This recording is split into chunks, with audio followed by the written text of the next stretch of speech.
Bonjour tout le monde, aujourd'hui nous allons découvrir ensemble la nouvelle palette Zendo de Natasha Denona et quand je vous dis découvrir ensemble, je n'ai même pas encore ouvert le carton de ma petite commande chez Sephora. Donc j'ai commandé la nouvelle palette Zendo, j'ai commandé le blush liquide qui est apparu sur Sephora. On ne sait pas d'où est-ce que ce blush liquide est sorti ce jour-là, mais j'ai pu mettre la main dessus et je sais qu'en fait il a été retiré de la vente dans la journée. Je crois que c'était lundi. Moi j'ai commandé lundi à 6h45 du matin. Je sais. À ce moment-là, le blush était disponible et puis après j'ai reçu des messages comme quoi il n'était plus en vente sur le site de Sephora. Donc voilà, je sais que vous étiez tristesse, mais du coup on va aussi tester ça ensemble aujourd'hui. Et je vais vous présenter également le nouveau bronzer crème de chez Nars. Voilà pour le petit programme de la vidéo. Attendez, que je fasse pas trop de bruit. Voilà. Elle est là, la palette. Alors je n'ai pas regardé de revue au sujet de cette palette parce qu'il y a quand même certaines vidéos déjà qui circulent sur YouTube. J'ai vraiment eu envie de découvrir de A à Z cette palette avec vous, A étant l'ouverture du colis.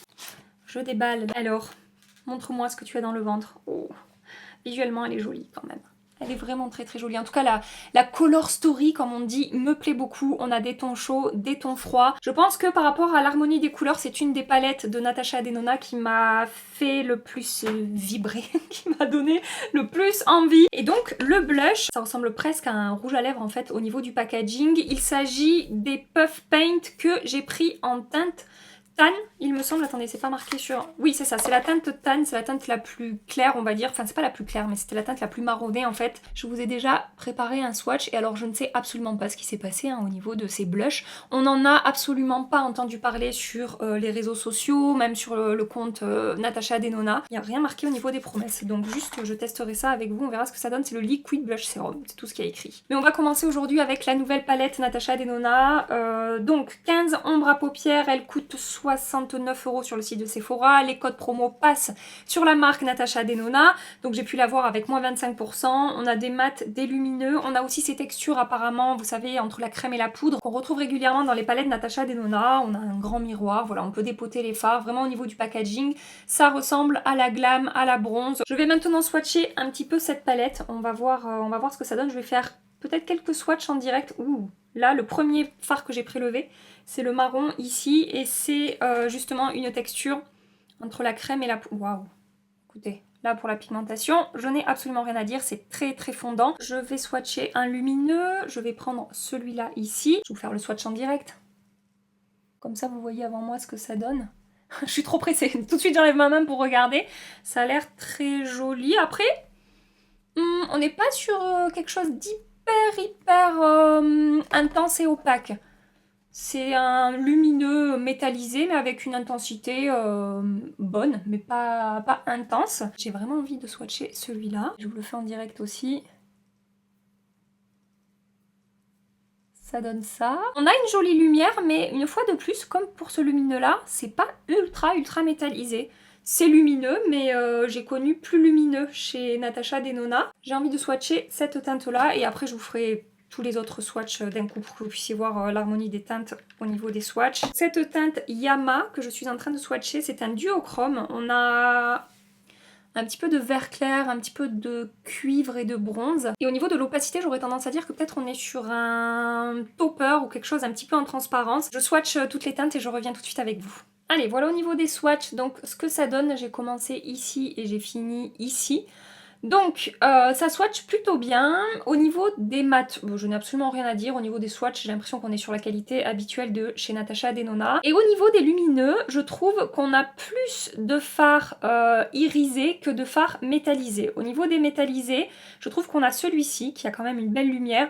Le doré là, qui a aussi une jolie lumière, en tout cas plus que les autres. Celui-ci aussi, on peut dire qu'il se rapproche d'un fard métallisé. Mais pour les autres, je trouve qu'on est surtout sur des fards irisés, comme je vous dis, donc moins lumineux que des fards métallisés et peut-être un petit peu moins opaques. Vous voyez par exemple ça c'est un lumineux irisé, par exemple je sais pas moi celui-là c'est pareil, c'est un lumineux irisé, c'est pas métallisé. Là on est encore sur une formule entre la crème et la poudre comme le marron qui est ici et il me semble que ce fard là aussi c'est toujours la même texture entre la crème et la poudre et puis voilà après sur les autres teintes on est sur des textures un petit peu plus classiques. Donc j'applique ma base d'ombre à paupières et je me maquille maquille. J'ai aussi sorti mes petites barrettes de youtubeuse pour garder mes cheveux en arrière. J'ai appliqué ma base de chez NARS et je vous préviens tout de suite, je me rends compte que j'ai la peau un petit peu sèche là aujourd'hui sur mes paupières. Donc j'espère que ça va bien se passer au niveau de l'application des fards. Je vais commencer par prendre la teinte Relief qui est ici. Il est un petit peu poudreux ce fard, donc je vous conseille d'y aller doucement avec votre pinceau. J'ai pris le 217 de chez MAC et je vais appliquer ça dans mon creux. Et pour ce make-up, je vais m'inspirer un petit peu d'une photo que j'ai vue sur le compte de Natacha Denona. Un réel peut-être. C'était peut-être un réel qu'elle a publié avec plusieurs looks. Il y a un des looks qui m'a beaucoup plu. Donc je vais pas faire exactement la même chose, mais je vais m'en inspirer. Voilà. Donc écoutez, en même temps que je vous parle, je travaille ce fard, ça se passe très bien. La pigmentation est bonne et ça s'est étiré très facilement. Et ça ne fait pas du tout de démarcation, même sur ma peau un petit peu abîmée. Je prends ensuite la teinte Mantra qui est ici, avec un pinceau crayon de chez MAC. La référence est effacée, je suis désolée. Je vais appliquer ça, vous voyez comme un trait de liner là, dans mon coin externe. Ça marque très bien. On est sur cette texture entre la crème et la poudre. Et donc, je fais comme un V ici à l'extérieur de mon œil.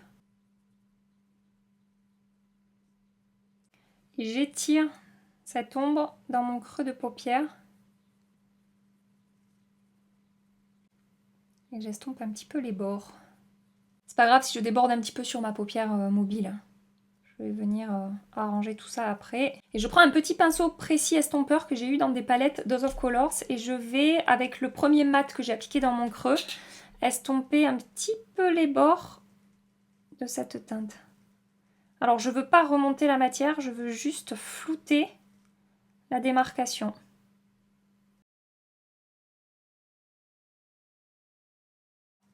Ensuite je prends la teinte Equilibrium ici et au doigt je vais déposer ça dans mon coin externe. La texture est vraiment très fondante sur ce fard.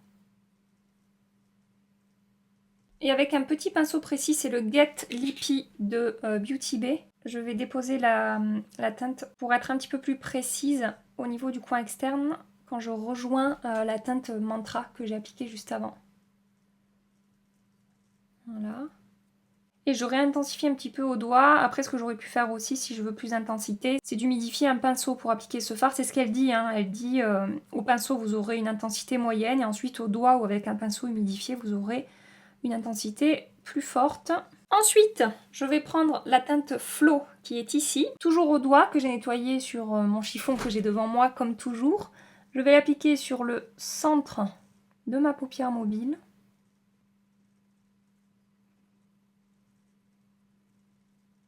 Et je prends la teinte Tranquille ici. Je vais déposer cette teinte dans mon coin interne. Et vous voyez sur ce fard, comme je vous dis, on est sur un fard irisé, on n'est pas sur un fard métallisé. Par rapport à ce que je vois aujourd'hui, j'ai quand même envie de vous dire que si au niveau des lumineux, vous vous attendez à avoir beaucoup de lumineux très métallisés, peut-être que vous allez être un petit peu déçu, je sais pas, c'est possible. Donc j'ai repris le bleu Flow que je réapplique ici pour réintensifier, que j'étire un petit peu dans mon creux là. J'utilise mon pinceau numéro 18 de Anastasia, qui est vraiment très précis et qui prélève bien les lumineux. Voilà. C'est vrai que j'aurais aimé qu'il soit un petit peu plus intense ce fard là, pour que le make-up, bon ça fonctionne, hein, mais un petit peu plus lumineux, un petit peu plus opaque, ça aurait été cool aussi. Je tente l'application de la teinte, ah voilà, j'ai humidifié un pinceau, c'est le JH41 de chez Morphe. Et vous voyez, ça ressort quand même mieux qu'au doigt. Voilà, voilà l'intensité que je voulais. Ça transforme quand même ce fard en quelque chose d'un petit peu plus lumineux, un petit peu plus opaque, presque un peu métallisé. Je reprends la teinte Mantra qui est ici, à nouveau avec mon pinceau crayon de chez MAC. Et je réintensifie un tout petit peu l'espèce de trait de liner que j'avais fait au début. Je prends maintenant la teinte Calme ici. Je vais l'appliquer dans mon creux ici. J'ai également humidifié mon pinceau Anastasia pour la teinte Equilibrium, donc le bleu foncé lumineux que j'ai appliqué dans mon coin externe, parce que je voulais que le côté foncé ressorte un petit peu plus. Et en fait, je suis en train de me dire que c'est rare que j'humidifie les fards Anastasia comme ça. Allez, on va dire que ça suffit pour l'instant. Oui, c'est mieux comme ça, hein. Je trouve qu'on a le dégradé qui est un petit peu plus marqué du fait d'avoir humidifié mon pinceau pour mon coin externe. J'ai quand même quelques chutes, donc ce que je fais hors caméra, je nettoie mes chutes, je commence à faire mon teint, j'applique du liner et du mascara et je reviens avec vous. Je terminerai mon maquillage des yeux quand j'aurai fini mon teint. Tous les produits que j'ai utilisés hors caméra seront dans la barre d'infos. Concernant cette palette, bon, pour une première impression, je vous ai dit voilà ce que je pensais au moment où j'appliquais les produits. J'aime beaucoup le rendu de mon maquillage. Aujourd'hui, j'ai fait un maquillage un petit peu smoky en m'amusant avec les teintes un petit peu bleues qu'on a ici, mais clairement, c'est une palette avec laquelle on peut faire tout type de look, du très léger, du plus chargé, du smoky, du naturel, du nude, du facile à porter au quotidien. Sur Instagram, je pense que dans mes make-up du mardi soir, je vous proposerai un look beaucoup plus léger, beaucoup plus naturel que ça. Et évidemment, si vous avez testé cette palette, parce que je sais, je vous vois, que vous êtes nombreuses à avoir craqué et à avoir déjà reçu la palette, donc n'hésitez pas à partager votre avis dans les commentaires et à venir compléter moi ce que je vous dis aujourd'hui. Et maintenant, je vais passer au teint et je vais vous présenter le nouveau bronzer de chez NARS. Je l'ai testé 2 fois jusque-là. Il s'agit du Sunkissed Bronzing Cream en teinte Laguna, donc crème bronzante éclat soleil de chez NARS. On a 19 grammes de produit à l'intérieur. La teinte Laguna ressemble à ça. Il est vendu 38 € sur le site de Sephora. Et ils nous disent au niveau des promesses que c'est une crème poudre bronzante veloutée pour un fini mat doux et un effet hâlé. La texture incroyablement soyeuse fond sur la peau. Les défauts s'estompent, les pores se resserrent. Le teint est unifié. Bon, apparemment, c'est censé lisser la peau. La texture est très fine, c'est très joli sur la peau. De là à dire que ça resserre les pores, je n'irai pas jusque là. Et donc il est parfumé, donc vous savez, avec cette odeur de monoï qu'on connaît maintenant chez NARS. Voilà, il a exactement la même odeur que les bronzers poudre qui sont sortis l'année dernière et cette année. Je vous fais un petit swatch pour que vous puissiez voir la teinte Laguna sur ma carnation, ce que ça donne. Donc il y a également la teinte Casino qui est un petit peu plus foncée que ça. La texture est très fine, la pigmentation est bonne. Je vous conseille d'avoir la main légère avec ce bronzer et de prendre le temps de le construire petit à petit. Je vais utiliser, comme toujours, mon pinceau numéro 7 de chez It Cosmetics. Et d'ailleurs, en parlant de It Cosmetics, j'ai un bon plan pour vous. Du 13 au 20 mai, il me semble, je vous mettrai tout dans la barre d'infos. Avec mon code HITGABY, vous avez donc moins 20% sur tout le site, mais vous avez moins 30% à partir de 65 € d'achat, il me semble. Laissez-moi vérifier le mail qu'ils m'ont envoyé. Oui, c'est ça, du 13 au 20 mai, code HITGABY, 20% sur tout le site et 30% à partir de 65 € d'achat. Je vous mets le lien dans la barre d'infos. Et j'ai vérifié ce matin, le pinceau cœur est disponible. Donc là, on est mercredi matin et ma vidéo sort jeudi soir, donc j'espère que ce sera toujours le cas au moment où cette vidéo sera en ligne. Mais sachez que voilà, ce pinceau tant connu, tant attendu, tant voulu de chez It Cosmetics est dispo en ce moment sur le site officiel. Voilà, donc je prends mon pinceau numéro 7 comme je vous disais, je tapote sur ma main pour enlever l'excédent de produit et je vais appliquer. Regardez comme ça s'applique facilement. Alors j'ai pas fini, il faut encore que j'estompe un tout petit peu, mais déjà c'est super diffus, sans démarcation. Par contre, attention, la teinte est un petit peu plus orangée sur mon visage que quand je fais un swatch ou quand j'estompe la matière comme ça. Quand on étire la matière, il est plus chaud que ce qu'on peut voir au swatch. Voilà, je voulais vous dire ça. Mais alors il est d'une facilité d'utilisation. Enfin franchement, voilà. Voilà pour ma joue. Je vais faire le haut de mon front. Alors je n'ai pas poudré mon teint encore, hein. Et comme je vous dis, il a une texture ultra fine qui ne se voit absolument pas sur la peau. Il ne rajoute pas d'épaisseur, il ne fait pas de démarcation, il est vraiment très très beau sur la peau. Et c'est vrai qu'il a un fini un petit peu poudré. Vous voyez, quand je touche mon swatch là, c'est pas du tout crémeux. Une fois que ça a séché, ça a un fini un petit peu velouté. Et donc sur la peau, je dirais qu'il a un fini plutôt semi-mat. Voilà. Donc si ce bronzer vous fait de l'œil, sachez que personnellement je le valide complètement. Je le trouve vraiment super. Pour le comparer, parce que je pense que je vais avoir des questions par rapport à son fini un petit peu velouté comme ça, pour le comparer au... Alors j'allais dire le Soleil Tan de Chanel, c'est plus le Soleil Tan, c'est le crème bronzante belle mine, je sais plus quoi, bah bon bref, le bronzer crème de Chanel tant connu, qui a également ce fini entre la crème et la poudre. Le NARS est plus foncé et je trouve que le NARS est plus facile à travailler, je l'applique plus facilement, plus rapidement, probablement parce que la pigmentation est meilleure et je sais que certaines personnes étaient déçues justement du bronzer Chanel parce que pas assez pigmenté, un petit peu trop en transparence. Là vous aurez un petit peu plus d'opacité avec ce bronzer. Voilà. Donc maintenant, nous allons tester ensemble le Puff Paint Liquid Blush Serum de Natasha Denona. Je vous remontre le packaging. Je sais même plus combien je l'ai payé. Il faudrait que j'aille voir dans mes mails.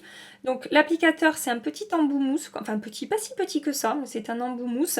Et on a à l'intérieur de ce produit 7 ml de produit. Il coûtait 28 €. Je lui ai à moins 25% avec le code qui est dans la barre d'infos. Donc je l'ai payé 21 €. Voilà. Ce que j'ai envie de faire, c'est de le déposer sur ma main.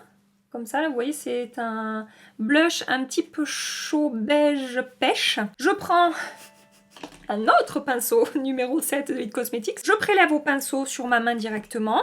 J'espère que ça va se voir cette teinte sur ma peau parce que la couleur se rapproche un petit peu du bronzer quand même. Donc, j'espère que ça va ressortir. Oui, alors moi, je le vois apparaître. Je pense que vous le verrez aussi. Vous voyez, j'ai plus la même couleur de ce côté que de ce côté. La pigmentation est moyenne. C'est, vous savez, quand j'étire la matière, c'est un petit peu en transparence quand même. Qui, quoi, quand, où? Oui, allô? Donc je vous disais, la pigmentation, c'est ce genre de blush un petit peu teinté en transparence qui va déposer un voile sur la peau.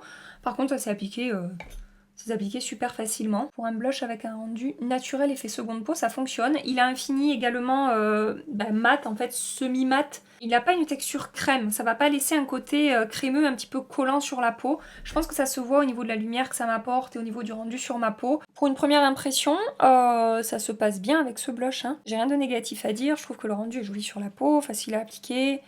Texture qui ne marque pas la peau, qui se fond bien. Et cette teinte-là, c'est vraiment le genre de produit qu'on peut utiliser comme un blush bronzer, par exemple pour gagner du temps le matin, ou si vous aimez les blushs un petit peu chauds, qui peuvent aussi apporter un effet un petit peu teint hâlé. Je pense que c'est une teinte qui peut vous correspondre. Alors j'espère que ça reviendra bientôt chez Sephora, que le truc va pas sortir dans 8 mois. En tout cas, si ça sort même dans 8 mois, sachez qu'aujourd'hui, ça s'est très très bien passé. Très rapidement, je vais poudrer mon teint avec ma poudre Shape Tape Setting Powder de chez Tarte. Je vais terminer mon maquillage des yeux. Alors, qu'est-ce que je vais faire? Je vais reprendre la teinte Relief qui est ici, avec mon pinceau 230 de chez Zoeva, qui est également un pinceau crayon comme celui de chez MAC. D'ailleurs, je préfère le Zoeva que le MAC. Je trouve que le Zoeva a les poils beaucoup plus doux. Je préfère ce pinceau-là. Donc je l'applique cette teinte-là le long de mon ras de cils inférieur et je remonte ici dans mon coin externe. Je vais maintenant prendre la teinte Aura qui est ici. J'espère que ça va matcher avec mon make-up, je pense que oui. Je l'applique par-dessus la première teinte. Ouais, ça intensifie un petit peu. C'est pas tout à fait le même sous-ton. Je vais prendre la teinte Vigor ici. Alors je sais pas vous, mais moi depuis le film Brise de Nice... les noms qui finissent en or. Je pense à chaque fois à la réplique « Cherche pas ta tort ». Vous savez, alors je sais, ma référence est incroyablement intéressante. C'était Igor Dosgor. « Cherche pas ta tort ». Donc je prends la teinte Vigor, qui n'a rien à voir avec Igor Dosgor, on est d'accord. En plus je fais des rimes. C'est merveilleux. Et donc avec la pointe de mon pinceau, excusez-moi, je suis désolée, hein, si vous débarquez ici, que vous ne me connaissez pas, vous devez vous dire où est-ce qu'on est tombé. Donc je l'applique le long du ras de cils inférieur, mais en restant cette fois-ci plutôt sur mon coin externe pour intensifier un tout petit peu par rapport au reste de mon œil. Je reprends la teinte Equilibrium ici. Je vais l'appliquer au ras de cils inférieur ici, mais vraiment je reste le long de ma ligne de cils. Je descends pas trop par-dessus les teintes que j'ai appliquées avant. Oh, ça m'a refichu des chutes. Ça m'a guiquine, hein. Sa mère l'hypopète. Et avec mon JH42 de chez Morphe, je vais prendre la teinte Yama, ici. Coin interne. Vous savez, il me fait penser ce phare, il me fait penser au phare Sienna de Natasha Denona dans les chroma cristal liquide. Et il me fait penser aussi à la teinte qu'on retrouve, Sienna aussi, dans la... Mini Nude, je l'applique le long de mon ras de cils inférieur, mais que dans mon coin interne et en touche de lumière ici. Je suis en train d'appliquer une touche du bleu turquoise, là, la teinte Flow, dans mon coin interne, pas vraiment, mais ras de cils inférieur, je m'arrête là. Je vais pas complètement au coin interne, mais je trouvais qu'il manquait peut-être une petite touche de ce bleu turquoise au ras de cils inférieur. Je vais tenter la teinte Zao, des crayons, des flash crayons de Linda Alberg dans ma muqueuse. Du mascara au ras de cils inférieur. Sur mes lèvres, hein, sur mes lèvres. Non. C'est le Lust Gloss de chez Pat McGrath en teinte Dare to Bear. Et attendez, je ne vais point m'arrêter en si bon chemin. Peut-être la teinte Wicked Whisper. Ce sera en barre d'infos, hein. Ah. Un petit côté un tout petit peu plus pêche. Ah, ça manque de quelque chose. Donc, j'ai appliqué le Romance Kiss de Charlotte Tilbury dans la gamme des Happy Kiss. J'aime beaucoup le rendu des produits sur ma peau. J'aime beaucoup le rendu de ce maquillage aujourd'hui. Donc, maquillage des yeux sur le teint. C'est vraiment très joli. J'aime beaucoup. Je reviendrai ce soir voir comment est-ce que ça a évolué. Voilà, je vous fais des gros bisous et je vous dis à tout à l'heure. Me revoilà 8 heures après avoir appliqué le maquillage. Je n'ai pas fait de retouche comme vous pouvez le voir au sébum que j'ai sur ma zone T. Donc je vais juste tapoter un petit peu l'excès de sébum. Bon écoute, au niveau de la tenue, je n'ai rien à dire, hein. La palette a très bien tenu sur mes yeux. Ça n'a pas migré, ça ne s'est pas estompé. Et blush bronzer, très bonne tenue également. Je n'ai pas porté de masque. Quand je porte un masque, en général, j'évite un petit peu les produits crème. Quoique avec mon spray Urban Decay, le All Nighter, le Ultra Matte ou le classique, j'arrive à bien fixer les produits sur mon teint, même quand c'est de la crème. Mais bon voilà, là aujourd'hui, pas de masque. Et ça a vraiment très bien tenu. Je n'ai toujours pas d'effet de matière sur la peau. C'est toujours aussi fin, aussi fondu. J'ai une jolie lumière entre le fond de teint, le blush je pense qu'il est un petit peu lumineux et voilà les produits que j'ai appliqués aujourd'hui, ça me fait un joli glow naturel et j'ai beaucoup aimé le résultat de mon maquillage aujourd'hui, donc je suis vraiment très contente de ce côté là. Évidemment je continue les tests et je vous en reparle bientôt, mais pour l'instant c'est très positif. Et concernant la palette, pour une première impression, en particulier par rapport au lumineux, vous aurez compris, je reste un petit peu sur ma faim. Je suis habituée à plus de métallisé, plus de lumière dans les palettes Natasha Denona. Alors souvent elle met dans ses palettes un ou deux fards moins lumineux que les autres, qui sont des fards irisés, satinés pour avoir des rendus différents. Là je trouve que cette palette peut-être au niveau des lumineux manque un petit peu d'intensité. Par exemple, je vais vous swatcher le doré qui est ici, qui est un joli doré, attention, hein, je dis pas que ça ne fonctionne pas ou que ça marche pas, donc là, là c'est un passage, vous voyez, pour le swatch, donc c'est pas hyper opaque et hyper intense, je vais faire un deuxième passage, mais par exemple, si je swatch un doré de la palette, de la bronze palette de Natasha Denona, alors je vais pas avoir exactement la même teinte, hein, je prends ce doré là dans la bronze palette, je trouve que non seulement c'est plus opaque, mais surtout je trouve que c'est beaucoup plus lumineux. Vous voyez, celui-là est vraiment très beau, en topper, en fard un petit peu, en transparence sur une paupière, ça peut être vraiment très joli, je le trouve très beau. Même s'il me rappelle un petit peu le fard Sienna, voilà, ça reste selon moi très beau. Une teinte qui se suffit à elle-même, avec un trait de liner, un petit peu de mascara, ça peut vraiment être canon. Je dirais que les fards qui ont le plus de lumière dans cette palette, c'est le marron ici qui est la teinte Sense. Ensuite, la teinte Flow, ça clairement je trouve que c'est le fard le plus lumineux métallisé de la palette. Et la teinte Equilibrium est pas mal aussi. Et bon, le doré, comme je vous ai dit, ça fonctionne aussi. Je vous ai mis les 4 fards. Là, c'est opaque, il y a une très belle pigmentation. C'est pas non plus super métallisé. Regardez quand je vous fais un swatch par exemple avec la Glam Palette, quoi. Regardez l'intensité, la lumière, l'opacité, c'est crémeux, c'est fondant, voilà. Là, ça, moi, c'est des fards métallisés Natasha Denona que j'aime beaucoup. J'essaie vraiment de comparer plein de fards métallisés chez Natasha Denona pour que vous, voilà, vous puissiez vous rendre compte de ce que j'essaie de vous expliquer, parce que c'est pas non plus hyper flagrant, c'est pas des fards qui sont ternes, qui sont éteints, qui n'ont pas de lumière, mais c'est des fards qui sont moins lumineux que d'habitude. Regardez ça, regardez ça. Ça c'est la Circo Loco de Natasha Denona, franchement. Regardez-moi cette lumière, quoi, c'est dingue. C'est qu'une question de goût, évidemment. Ce que je vous fais remarquer là, c'est très personnel et c'était par rapport à mes attentes et par rapport à ce que j'ai l'habitude d'aimer dans les palettes Natasha Denona. C'est peut-être pour ça que je vous dis ça. Mais c'est vrai qu'un tout petit peu plus de lumière dans cette palette, ça ne m'aurait pas déplu. Conclusion concernant cette palette, est-ce que c'est un énorme coup de cœur? Est-ce que ça va devenir ma palette Natasha Denona préférée? Est-ce que c'est la meilleure palette de la marque que j'ai pu tester? Pour l'instant, la réponse et non, même si je suis sûre que je peux réaliser de très jolis make-up avec, l'un n'empêche pas l'autre. Voilà, je vous donne comme toujours les pour et les contre selon mes goûts, mes envies, mes attentes. À vous d'aller voir d'autres revues et de vous faire votre propre avis. Ne vous arrêtez pas juste à ce que moi je vous dis. Allez voir un petit peu ce qui se passe sur les autres chaînes pour pouvoir vous faire une idée concernant cette palette. Je vous laisse ici pour aujourd'hui. Si cette vidéo vous a plu et qu'elle vous a été utile par rapport à ces produits que je vous ai présentés aujourd'hui, n'hésitez pas à la liker avant de partir. Si vous voulez continuer les aventures avec nous, vous pouvez vous abonner avant de partir. Et en attendant ma prochaine vidéo, je vous fais des milliards et des milliards de bisous. Prenez soin de vous et à très bientôt. Bye bye.